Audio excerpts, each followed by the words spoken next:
Hey there, Blazer fans, and welcome to episode 12 of The Dragon's Den, a podcast for those that bleed green and gold. Today, I have another great legend in UAB athletics history that has his name stamped all over UAB football's record books, and many of us still look back on his amazing plays from his career. That man is Mr. Darrell Hackney. We've got a lot to cover in the episode, so let's head in. Thanks for listening. All right, Blazer fans, I've got guest 13 here on the Dragon's Den podcast, a former quarterback for the UAB Blazers from 2002 to 2005, Mr. Darrell Hackney. Darrell, how you doing tonight? I'm doing fine, Will. Thanks for having me. Great to have you, man. We all we all know you pretty well. You had a great career here at UAB, but it's worth noting some of your great stats, and your stat sheet's so long. I'm only going to stick to your all-time leader stats, but your UAB's career passing leader, career passing yard leader with 9,886 passing yards. You hold the number one record for single season passing yards at UAB, single season yards per game, career pass attempts, career pass completions, single season pass completions, career passing touchdowns with 71. Single season touchdown passes, career total plays, career yards gained, career touchdowns responsible for, career total offense per game, single season pass completions, and tied for the longest scoring play, 95-yard touchdown pass to Roddy White in 2005. You were also first team all conference in 2005, your senior year, third team all conference USA in 2004. And you were part of the Conference USA All-Freshman team in 2002. So, like I said, many more great stats that you're in the top 10 and a lot of records at UAB. So, what's it like to still have your name, splattered all inside the record books at UAB? That's a great accomplishment, but first and foremost, I couldn't have did it without the man above. I thank him for every accomplishment I've came across. Also, my teammates. And I was under the tutelage of Pat Sullivan, so great guy. We miss him dearly. And I just had a bunch of father figures around me that I call coaches, and that's basically what they were. That's awesome. So you were born and raised in Atlanta. You attended Douglas High School, and in high school you were honorable mention for All-State by the Atlanta Journal-Constitution as a junior and a senior. And you were the Atlanta City Quarterback of the Year as a senior. What schools were looking at you in high school, and what made you choose UAB? Before I tore my ACL my junior year, I think I had all SEC, ACC schools, mid-major schools looking at me. I don't think I came back as well my senior year after the injury. But when it came down to it, Western Michigan up north, Middle Tennessee State, Troy, and UAB were my final teams that I wanted to play for. I visited all of them. Going to Western Michigan, I'd never been to. I wanted to go see the snow up north, so went up there. It was too cold, too frigid for me. So I decided on UAB. That was close proximity to Atlanta, and the coaching staff was great, and the way they recruited me was special. Another one of my high school teammates came into college with me. A lot of people don't know that, but his name was Trevorris Thomas. He played wide receiver for UAB also, and we were college roommates. And I thought UAB was a great fit. They were changing the offense, going from the option to more of an aerial attack. And I liked what I saw on my visit and just fell in love with the campus at UAB. Is centrally located downtown, just like Georgia Tech and Georgia State is here. And I grew up close to Georgia State and Georgia Tech. So, okay. So kind of familiarity with the big city, and that seemed to fit in with your personality, it seems. Yes, it was familiar with the big city, stayed downtown, and you have to stay close to home when you go into college, so you can always get back to mom's cooking. So you get to UAB. You redshirted your freshman year in 2001. Your first game as a Blazer, you were at Ben Hill Griffin Stadium at the Swamp in Florida in 2002. What do you remember from that game? I remember I threw a lot of passes. Didn't complete many. Didn't complete as much, but I remember we threw a lot of passes. One of my former high school teammates, he played cornerback for Florida. And when I came in the game, they knew we were throwing the ball. They just played zone defense and just tried to see if I can read the defense. The game was a little faster. It was faster than what I experienced in practice as a red shirt, and also from high school. I did throw a lot of passes, didn't complete much. I also remember I let one of my receivers, Willie Quinney, I laid him out to dry on a seam route on the sideline. So it was one of those games where I was learning, trying to pick up the pace of the game, and just getting to read the defenses faster than what I was used to in the practices that we had since we were playing an SEC school. Okay. So the very next week, you came off the bench and you helped UAB pull out a nail-biting 27-26 win over Troy. It was Troy State at the time. That momentum, kind of helped you the rest of the season as you ended up, being named 2002 Conference USA Freshman of the Year by Sporting News, and you earned a spot on the Conference USA All-Freshman team. So you guys were a few points away here and there away from a winning season. You guys finished 5-7 that year, but you lost by 6 to Pittsburgh, 7 to Southern Miss, and 8 to Cincinnati. How did you feel about your freshman year and the future going forward? I think that was my redshirt freshman year. I felt great going into the season. I thought I would be named the starter going into the season, but Thomas Cox was a great competitor, and he pushed me to the limits. Since he got the nod to start the season, I just stood back and watched him learn from the mistakes he made. So when I got my chance, I wouldn't make those same mistakes. The Troy game, I did get my chance, and we came back and won the game, and that started my career off on a good path. I was comfortable in making freshman all conference freshman, but I thought I picked up the game a little slow. And Coach Sullivan and we talked the next year about how much I needed to learn and read defenses faster, and that's what led to me to passing for a lot of yards. Okay. So going forward into your redshirt sophomore season, you guys started it off with a bang at Baylor, and it was a back and forth game, and in the final minute, you throw a 50-yard touchdown pass to Nick Kuhn to win the game. So what was that game like? That was an exciting game. At that time, Baylor was not that good. They were not good as the years they had with Robert Griffin III, but they were. I think they was in the Big 12. Yeah, Big 12. Mm-hmm. So going to play them, it was exciting. Got to get the exposure to play Midwest, but Roddy should have been in for that play. But Nick Kuhn was Roddy's backup, and the play before that, we threw a corner route to Roddy, and he caught it and he hit his head, so he had to come out the game. But good thing he did come out the game, because I don't know how woozy he would have been playing the next play. Mm-hmm. And Nick Kuhn ran a seam route. They played cover 2. I don't know why, but they played cover 2, and I hit him between the linebackers and the safeties. And he scored a 50-yard touchdown, and the rest, strike up the band. And we came home back to Birmingham with a W. Nice. So, unfortunately, the 2003 season was sort of a roller coaster. You guys had 3 straight losses after the Baylor win, and several back and forth wins and losses.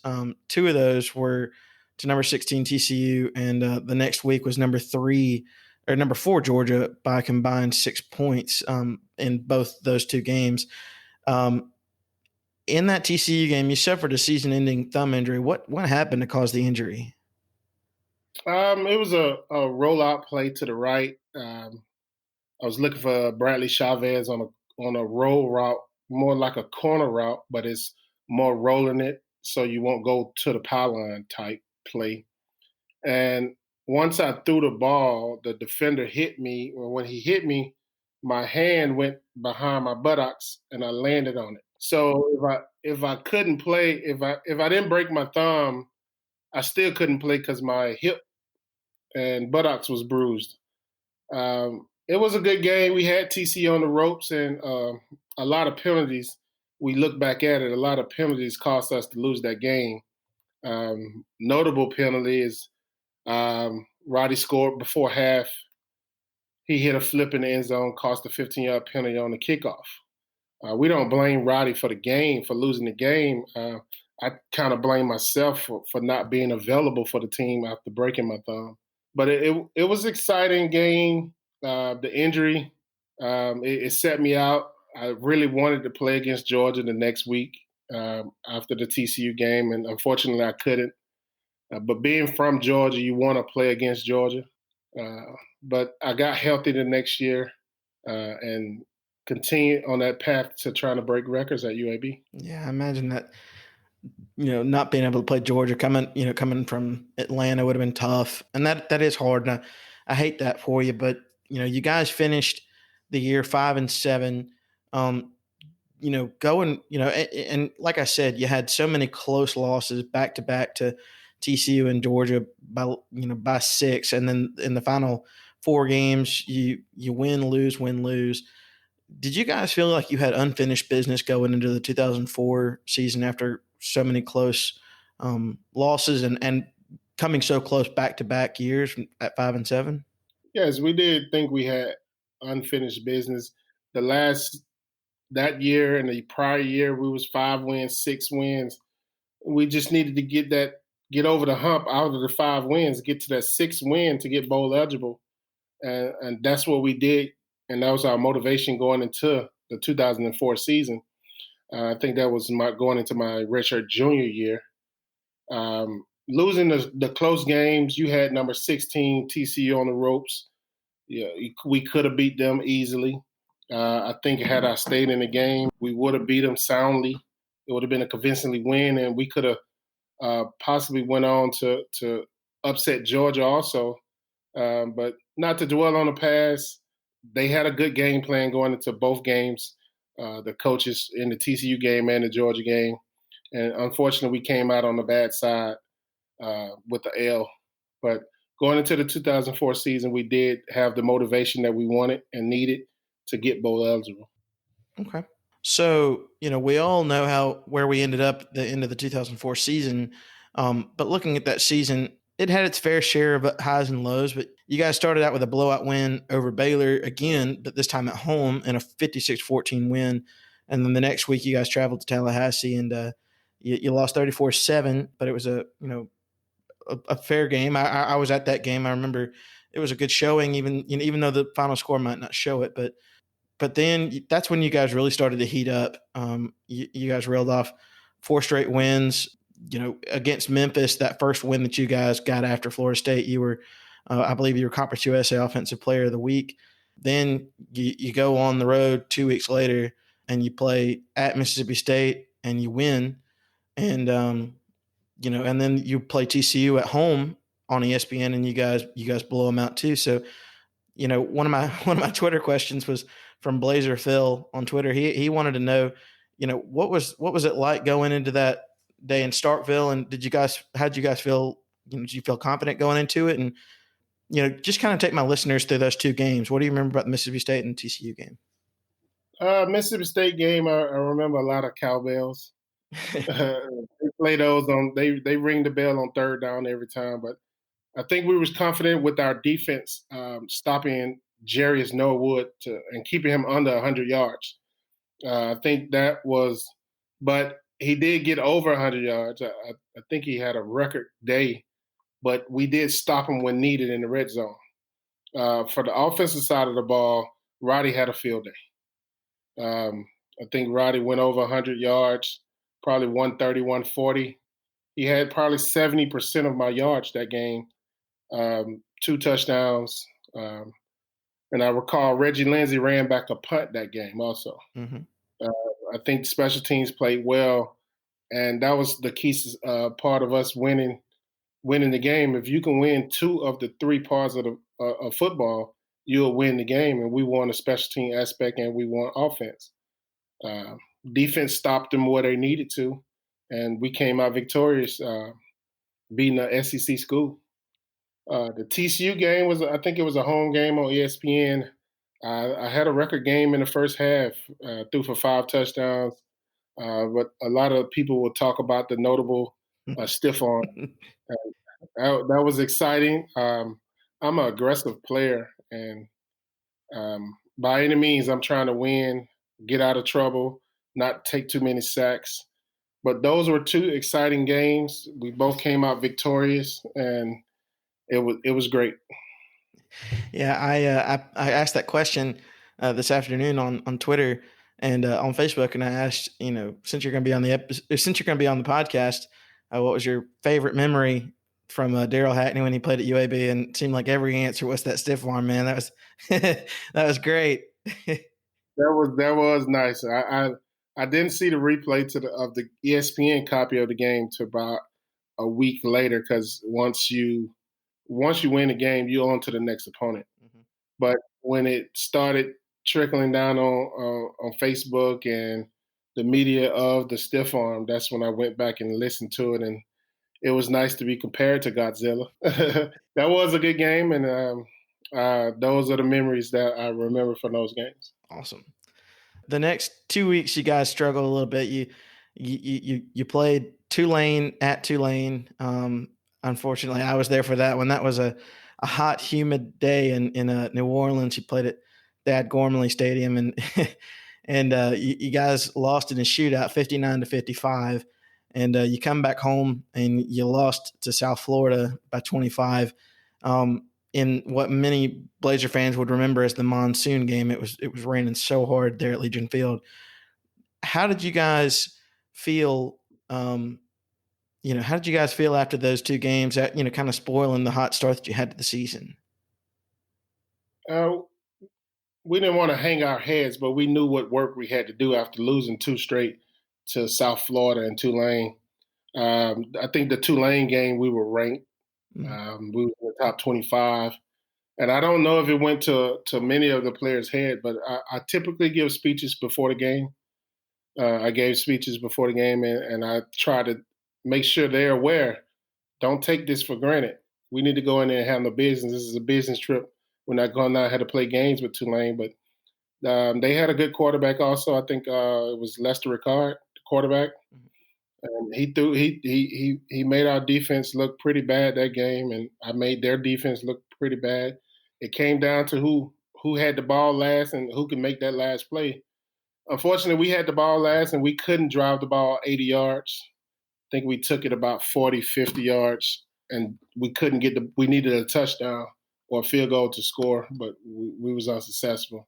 The South Florida game, it was a monsoon. It was raining hard, and we were more of a passing team, and you can't pass that well in the rain because you don't get that much practice in the rain passing the ball all the time. So we had to rely on the running game, and it just wasn't there for us that game. I think Andre Hall was the running back for South Florida, and he had a field day. I take much of the blame that game also. I think I threw 2 interceptions, if not 3. And I take every game hard on myself because I'm the leader of the team. So I have to be hard on myself as well as the coaches. Okay. So a funny note from that South Florida game, I went back and watched some of it, when I was doing my prep for the podcast. At the beginning of the game, the sideline reporter, Heather Cox, mentioned that you were a little superstitious. That I don't know if it was even before that or just that year, but she mentioned that Pat Sullivan would give you a lucky penny, and as Chris Williams gave you a quarter before some games, and every game that you had that 26 cents in your pads, we won. But the 2 games that you didn't have it, going into that South Florida game, the 2 games that you didn't have it were the Tulane and the Florida State games, and we lost those games. So what was that all about? Pat Sullivan and Chris, we call him Hootie. Hootie, they did give me some lucky coins, and I carried them everywhere I went. And those 2 games, I misplaced them. I don't know why and how, but I misplaced the coins and I couldn't find them. And that's the superstition that we had. I was supposed to always keep up with these coins, and I think I let us down by losing those coins. I may have spent those coins. I don't know. College, you was broke, but 26 cents, I could have held on to it. But it was something that was between the quarterbacks that we had going. Even Hootie had his. Chris Williams, he had his the Georgia game when he played. And he actually played well that game. I commended him for standing in there, almost leading us to a victory. But it was a friendly competition. We still talk to this day. Your college friends are going to be your best friends for life. That's awesome. You guys, you did win 2 of the last 3 games in 2004 against Houston and at Army. And you guys, we finished with a hard-fought loss at Southern Miss, 26-21. How did it feel helping lead UAB to its first bowl-eligible season? It felt really good. Really good. The team was excited to go to a bowl. The seniors, they wanted more. We wanted to leave them with something, and they left a legacy, all the seniors. I think that was Roddy White's senior year, Zach Woodfin, Nigel Etheridge, the leaders of the defense. We had a pretty good squad, and we knew we can get bowl eligible, but we was trying to get the 9 or 10 wins. Everyone wants to go undefeated, but if we could have got the 9 or 10 wins, we could have said, hey, we were the first team in UAB history to go get the 9 or 10 wins. But now Coach Clark and his team has done that. And I'm super proud for them. Going to Hawaii for a week when you never really been out of the Southeast was really exciting. So you guys, you do head to Hawaii. What was the trip like, and what do you remember from that game? The trip was fun. We still wanted to treat it like a business trip, but you're in Hawaii for the first time. You're gonna have some fun. I think Coach Brown let the curfew be 2 a.m. for the first 2 days. We got to ride mopeds around the island. We got to do all the exciting adventures that they had signed up for us. It was really fun. The culture over there is really exciting, and I wish they have that bowl game coming back once this pandemic is over. I enjoyed myself. Of course, we wanted to win. We came on the short end of it. The offensive MVP I did come out with as a single accolade, but I did want the team accolade where we can come home with the victory. Even though we lost, Coach Brown even got us rings for going to the Hawaii Bowl. Okay. Going into your redshirt going into your redshirt senior season, your first game in your senior season, you guys faced number 3 Tennessee at Neyland Stadium. What moments do you remember most from that game? Funny story. I think Coach Boat, our defensive coordinator, I think UAB had a contract with Adidas. We had a contract with Adidas, so we had to wear Adidas shoes. And, sometimes they weren't comfortable to certain guys who had to pivot and push off and plant certain ways. And they wanted us to take off the shoes. And I just, my speech before the game is, we're not worried about cleats right now. We playing ball right now. We focus on the game.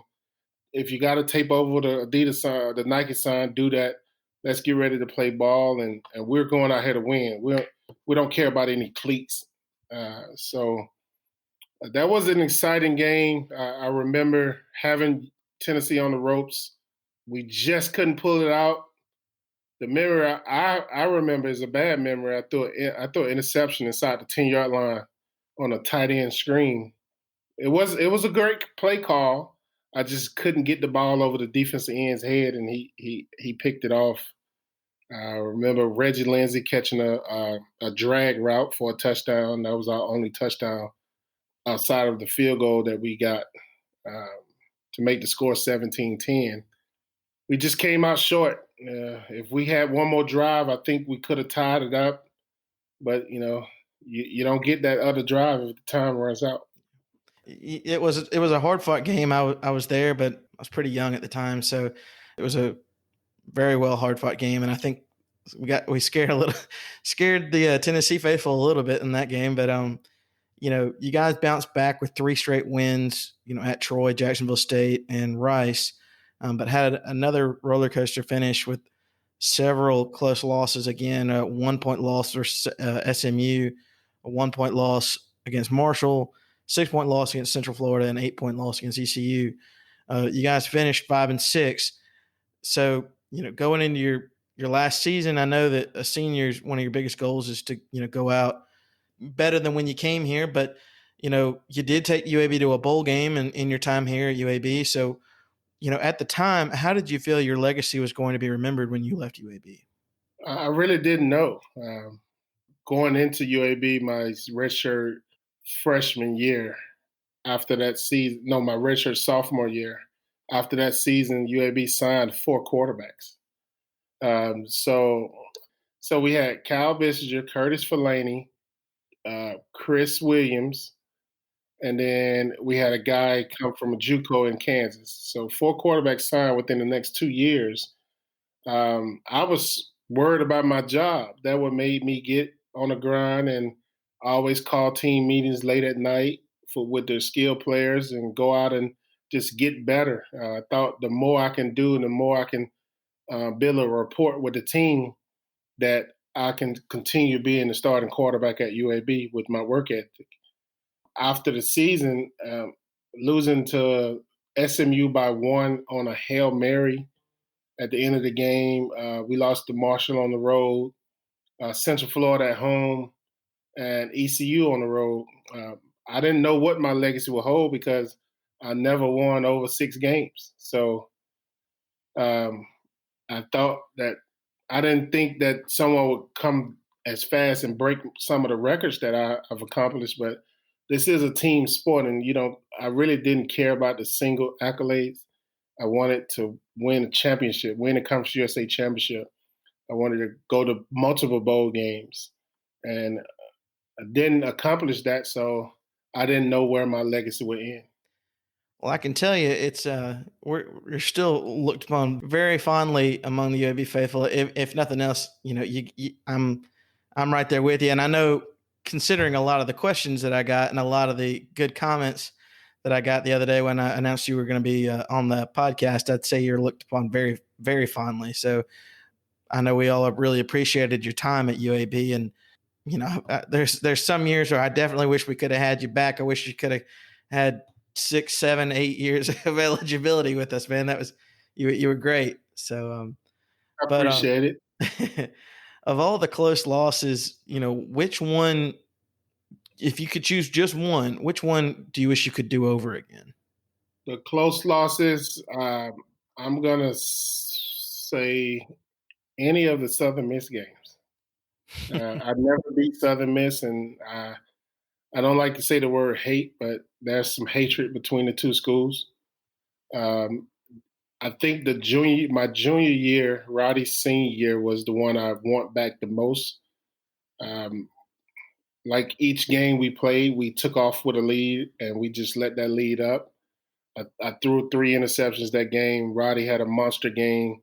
It's like the first quarter he catches for 80, 90 yards, and then they start to double him.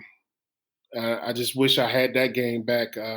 Every Southern Miss game, like I said, I'm hard on myself. And after that game, we got back to Birmingham because that game was in Southern Miss. And me and Roddy actually, he's a state champion wrestler.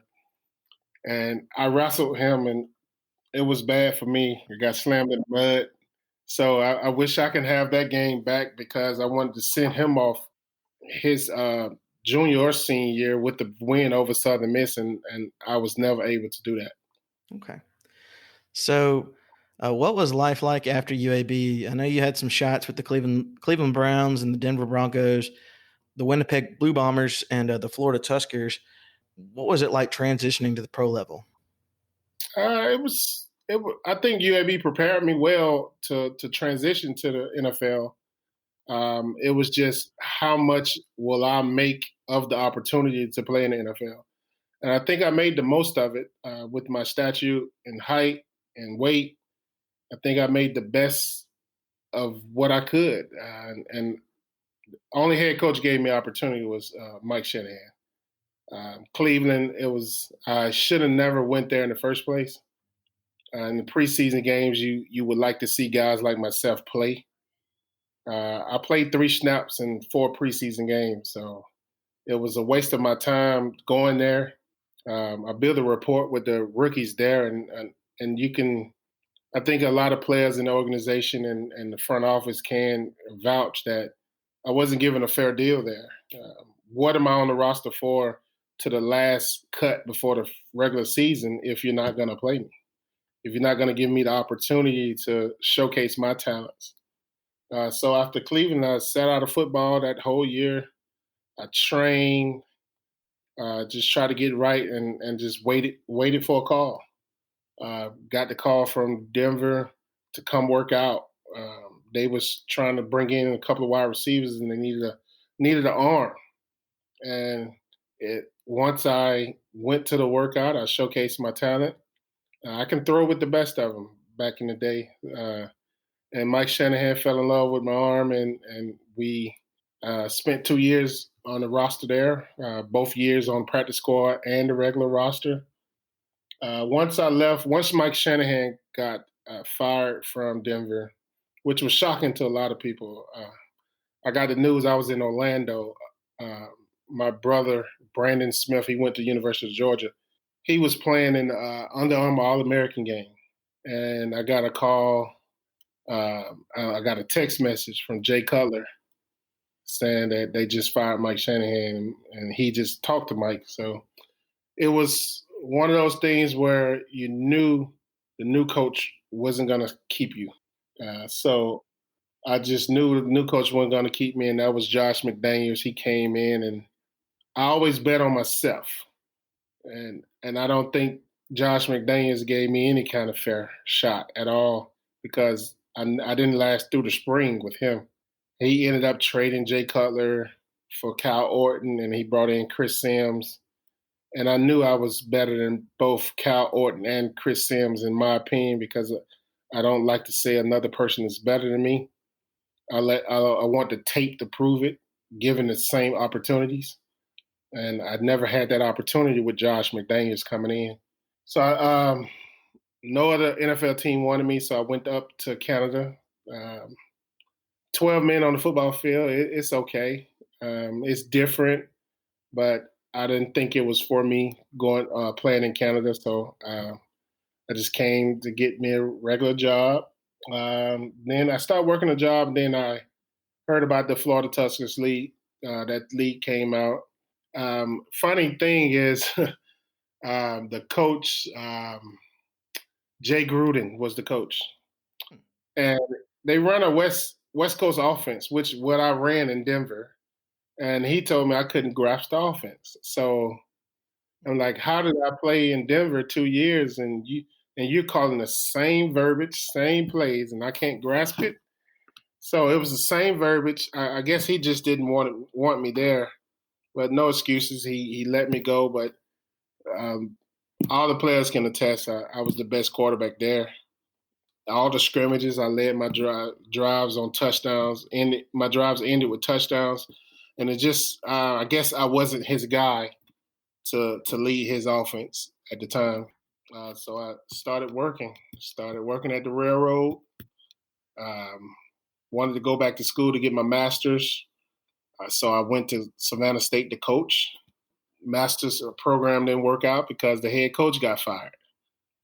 Once the head coach got fired, they fired the whole staff. So I was like, should I stay coaching? Should I still have a family to feed? So I just did away with the coaching and got into auto finance. And that's where I'm at now. Okay. I see you hang out with a lot of them, even still to this day, but who were some of your best friends on the team when you were at UAB? The same guys I hang out with now. You got Roddy White, you got Carlos Hendricks, Julius Wilson. Julius played right tackle. You got Samuel Williamson played defensive line. You got Ernest Respry Respers played defensive line. His brother, Clarence Respers, played defensive line. Lance Rhodes, wide receiver. I pretty much keep in touch with all the guys. Matt Patuzik, my center. Pretty much everyone. The ones that you see me with on Twitter and going golfing with a lot, those are the ones that I'm closest with. I forgot to mention Carl Duncan. He's one of the guys. He played wide receiver, number 9. Brandon Register, he plays safety. All us a close knit family. We're brothers for life. Like I said earlier, your college friends are going to be the best friends for life. Those are going to be the ones that are always there for you when you're in need, and vice versa. Okay. So, what were some of your best off-field memories while at UAB? I think going to the Children's Hospital, just seeing the people in the hospital and making their day. Those were some of the best moments. School-wise, when I did an internship with ABC 3340, and the commercials that they had for me, that I shot commercials while I was at UAB, and the billboards that they had.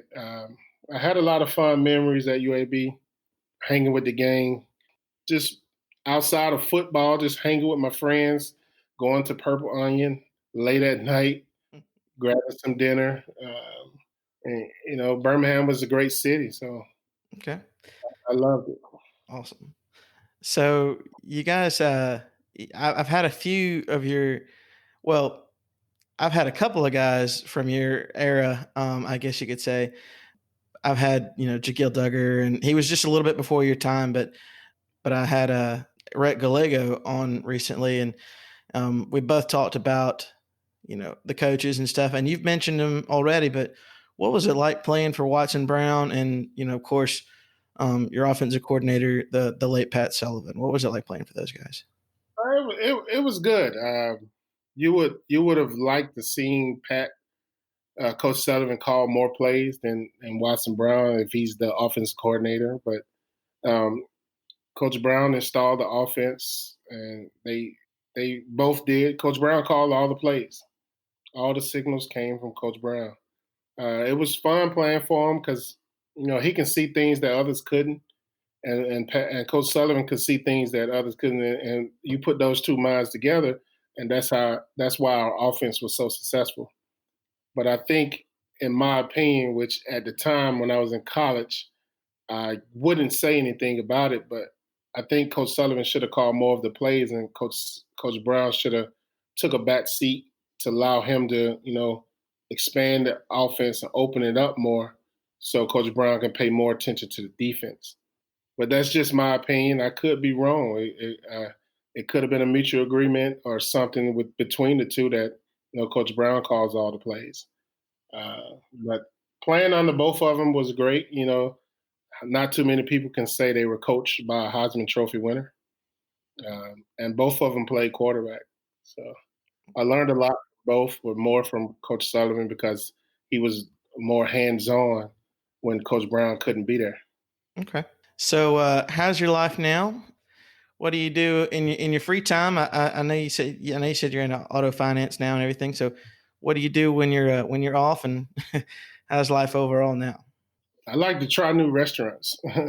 Try new restaurants around Atlanta, Sandy Springs area. You see, I post on Twitter that a couple of the guys that I hang with from college. We go golfing every one or two, three, every second or third month. We go golfing, just to fellowship, have fun, talk about the past, crack jokes. I like to bowl, and my drink of choice is Hennessy. All right. So I got a few social media questions here. They're all from Twitter this time, but from Muck on Twitter. That's MUCK on Twitter at the Drunk Doctor. He asks your favorite place to eat. I'm assuming he means on campus. It could be off campus, but what was your favorite place to eat? And he asked, why was it the sandwich place in the humanities building? I've had the sandwiches in the humanities building before, but that wasn't my favorite place to eat. I think my favorite place to eat was Ted's. It's a soul food restaurant not too far from campus. I think it's like a couple of blocks from the campus. Ted's was my favorite place to eat.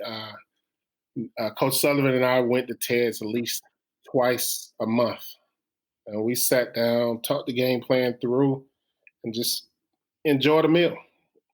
Ted's was a great spot to eat at, and if it's still there, I recommend that you go to Ted's and have some food. Nice.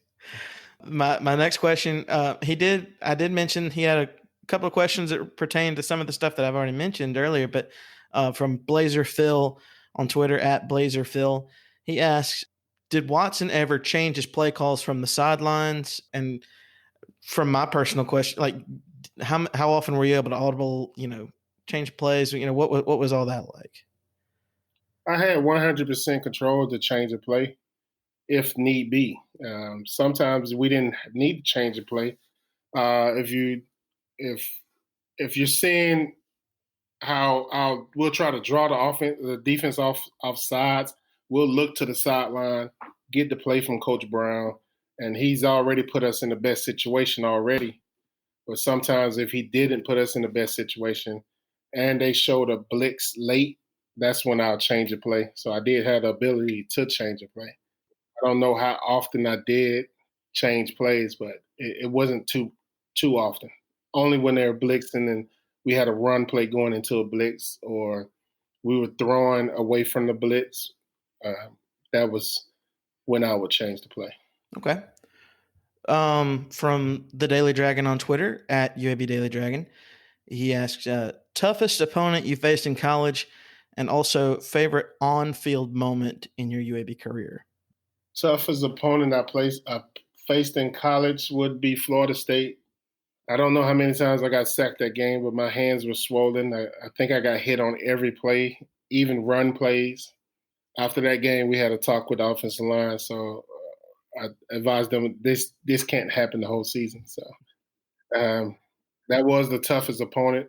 We did score a touchdown, so I was happy there. But you always want to win the game.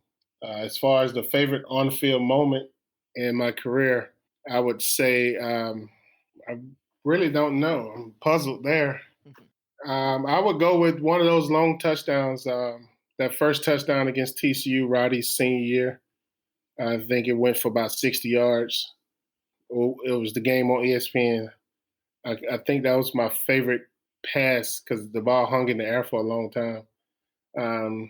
I always had the saying that chicks dig the deep ball, and the connection that Roddy and I had, we threw the ball deep a lot. Nice. I like the saying.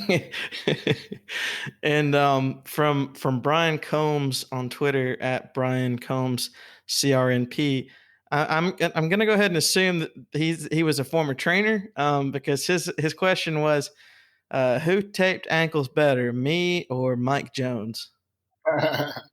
Brian was my guy. Brian, I was kind of superstitious in that area too. So who taped my ankles? Who taped my wrists? Brian was an exciting person. We used to love to have him around until he left. But Brian, you taped my ankle better, and I appreciate it. And last question I got for you, Darrell. It's a lighthearted question I ask all my guests. If you could go anywhere in the world right now, and you could take one of your former teammates with you, where would you go, and who would you take? I'd just like to hang on the beach, vacation wise. If I can take any teammate there, it'll be one of my fallen teammates, Kirk Tuck. He plays center. I'll just take him to the beach. That way he's with me. He's in a better place right now, but if he's with me, I know he's safe. I know he's in good hands. We built a connection there before Matt Patuzzi became the center. Kirk Tuck was the center.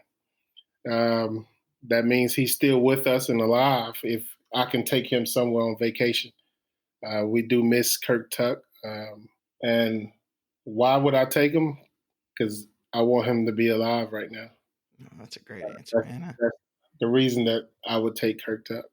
That's that's a great answer. I didn't see that coming, but that's a I love that answer. And we all do really miss Kirk Tuck. He was a great player and great leader. And I love that answer, Darrell. That's awesome. So and a great way to end the episode. So thank you very much. And I know my listeners are really going to enjoy hearing some of your stories from Mr. Godzilla himself. So thank you for your time, man. I appreciate it, and have a good rest of your night. Okay.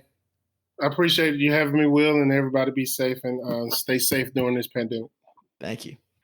A big thank you to the human Godzilla himself, Darrell Hackney, for taking some time to speak with me and answer some of y'all's questions. Some of the Blazer faithful still refer to him to this day as the GOAT.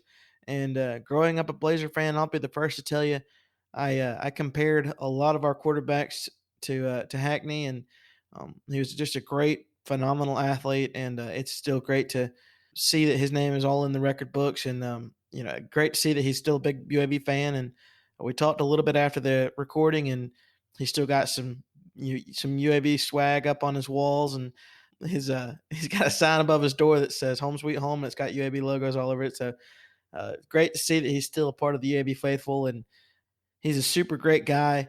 And his competitive drive is something I loved watching on the field and hearing about now. Thank you guys for listening. I'm still working on the Friday giveaway that is coming up soon. One of the items in that prize pack might even be some signed cards by Darrell. So you'll just have to wait and see, and stay up to date on my social pages at Dragons Den EFEL on Facebook, Twitter, and Instagram. And that's going to do it for me. Hope you enjoyed. Good night, and go Blazers.